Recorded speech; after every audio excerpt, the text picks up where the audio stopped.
Bitcoin इस वक्त $91,000 को क्रॉस कर चुका है और ये अब फिर से एक अपना न्यू ऑल टाइम हाई बनाने की तरफ जा रहा है। अच्छा, कुछ इंडिकेटर्स को देखते हैं। हालांकि इधर इंडिकेटर्स काम इतने नहीं आते हैं, लेकिन कुछ इंडिकेटर्स आपको एक हिंट ज़रूर दे देते हैं ऐसे सिनेरियो में। अगर हम चलें कॉइन ग्लास पे और वीकली, ये मैंने चार्ट खोला हुआ है, यानी कि वीकली एक टेबल है और इस पर ये RSI हीट मैप है जिसमें हम पहले भी बात कर चुके हैं। और वीकली RSI अगर हम देखें तो इस वक्त एवरेज RSI 49.63 पे चल रहा है, यानी कि ज़्यादातर जो कॉइन्स हैं वो इस जोन में है, जो जोन ना वीक में आता है ना स्ट्रॉन्ग में, और ये नीचे से ऊपर की तरफ आए हैं। और ये एक ऐसा सिनेरियो बनता है जैसे ही RSI 50 क्रॉस करता है, तो वो भी वीकली पे, तो इसका मतलब है कि ये एक स्ट्रेंथ शो कर रहा है और अब यहाँ से सारे कॉइन्स ऊपर जाएंगे।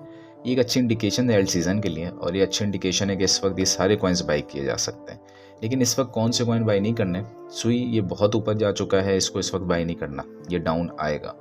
TRX बहुत ऊपर जा चुका है। इस वक्त जो कॉइन आप बाई कर सकते हैं वो नीचे सारे रखे हैं, जैसे मंता बाई किया जा सकता है, फिर AI कॉइन है, लेयर AI आप बाई कर सकते हैं। फिर इसमें और भी कॉइन्स आपको नजर आएंगे, एच बार है, रून है, और एवेक्स है, नियर है। तो ये सारे कॉइन्स जो नज़र आ रहे हैं जो इस जोन में घूम रहे हैं, जो अभी तक स्ट्रॉन्ग में एंटर नहीं हुए, इनको बाई किया जा सकता है, वो भी लॉन्ग टर्म, बिकॉज ये वीकली पे है। इसके अलावा अगर हम दूसरा चार्ट देखें तो बिटकॉइन रेनबो प्राइस चार्ट, इस पे पहले भी हमने डिस्कशन की थी और ये बताया भी था कि जो इन्वेस्टर्स होते हैं वो ये टूल यूज़ करते हैं और हम इन टूलों से दूर रहते हैं, जो कि नहीं रहना चाहिए, और इन टूल्स को यूज़ करना चाहिए क्योंकि ये टूल्स बहुत अच्छा एक इंडिकेशन देते हैं। इस वक्त रेनबो प्राइस चार्ट हमें बता रहा है कि ये एक्यूमुलेशन जोन में घूम रहा है, स्टिल चीप जोन की तरफ जाने वाला है। एक्यूमुलेशन जोन से जब एक बार निकल जाए तो फिर इसको बाई करने का फ़ायदा नहीं है, एक्यूमुलेशन जोन पे ही इसको बाई करना चाहिए। उसके बाद फिर ये प्रॉफिट टेकिंग जोन स्टार्ट हो जाते हैं। हालांकि ये स्टिल चीप और होल्ड जोन नहीं, इसके बाद जब हम एंटर होते हैं तो प्रॉफिट टेकिंग जोन स्टार्ट हो जाते हैं, फिर आप आहिस्ते से प्रॉफिट बुक करते रहते हैं। तो ये भी बता रहा है कि इस वक्त ये बहुत तेज़ी से निकलने की कोशिश कर रहा था, थोड़ा साइडवेज हुआ, लेकिन आने वाले कुछ टाइम में अगर इनफ्लो तेज़ी से बढ़ता है और $3 ट्रिलियन जो कि नज़र आ रहा है ईजिली क्रॉस हो जाएगा अभी 1-2 दिन में, तो फिर ये यहाँ पे जोन में आ जाएगा, स्टिल चीप जोन में। तो इसको भी साथ साथ टाइमली देखना चाहिए। और अगर हम 200 वीक मूविंग एवरेज को देखें तो वो भी एक अच्छी इंडिकेशन देती हुई नज़र आ रही है। ये हमारे पास जो रेड लाइन है ये 200 टाइम है और ऊपर से BTC प्राइस, तो ये भी एक अच्छी इंडिकेशन दे रही है हमें। अच्छा, इसके अलावा अगर हम प्योर मल्टीपल देखें तो ये भी बाद इसी लाइन को टच करने के बाद ये बाउंस बैक कर रहा है और अभी ये अराउंड 1 पे घूम रहा है और तेज़ी से ऊपर की तरफ जा रहा है, तो ये भी एक अच्छी इंडिकेशन है, बहुत अच्छी इंडिकेशन है इस वक्त। इसके अलावा अगर इसके अंदर दोबारा, वैसे अगर लिक्विडेशन मैप्स के भी हमने डिस्कस किया था, लेकिन अगर लिक्विडेशन हीट मैप्स भी हम देख लें लार्जर टाइम फ्रेम पे तो थोड़ा और अच्छा सिनेरियो उसमें पता चल जाएगा।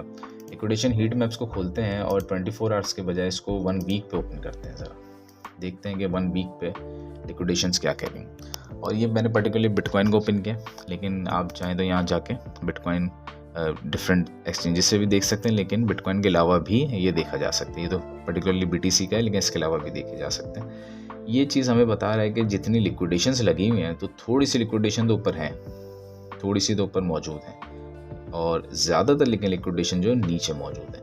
और इसी तरीके से हम जब इस पर आ जाएँ तो ये जो ऑर्डर ब्लॉक है ये चेक कर लें कहाँ से कहाँ तक आ रहा है, अराउंड 75-76 पे, और लिक्विडेशन भी ज़्यादातर 75-76 तक मौजूद है, नीचे तक अगर हम देखें तो ये दोनों चीज़ें एक दूसरे को सपोर्ट तो कर रही हैं टेक्निकल्स।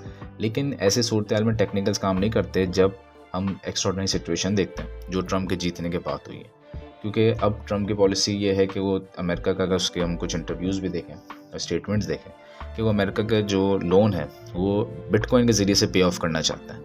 और बिटकॉइन की इस वक्त होल्डिंग अमेरिकन गवर्नमेंट के अराउंड $15 बिलियन के आसपास है, 14.8 समथिंग बिलियन डॉलर्स उनकी है, और वो तेज़ी से बढ़ाना चाहते हैं इसको ताकि वो वर्थ बढ़े और उसी से पे ऑफ करें। ठीक है, तो ये चीज़ शो करती है कि ये कभी कभार ये चीज़ें फेल भी हो सकती हैं, हो सकता है लिक्विडेशंस ना कंप्लीट हो।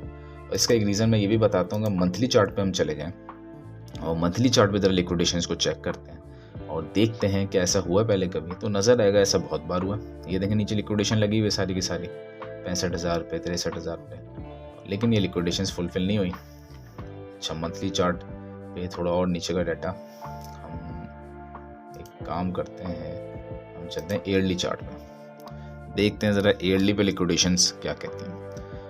ईयरली पे देखें तो ईयरली पे बहुत सी लिक्विडेशन नीचे मौजूद हैं जो कि 40,000 के आसपास ये नज़र आ रही है, और काफ़ी ये मिलियंस में नहीं, ये बिलियंस ऑफ डॉलर्स में ये लिक्विडेशंस मौजूद हैं। यानी कि इस अचानक अगर प्राइस नीचे गिरती है तो जाहिर सी बात है बहुत सी लिक्विडेशंस नीचे लगी हुई हैं, जो लोगों ने लॉन्ग्स किए होंगे और अभी तक खोल के रखे हुए बंद नहीं किए।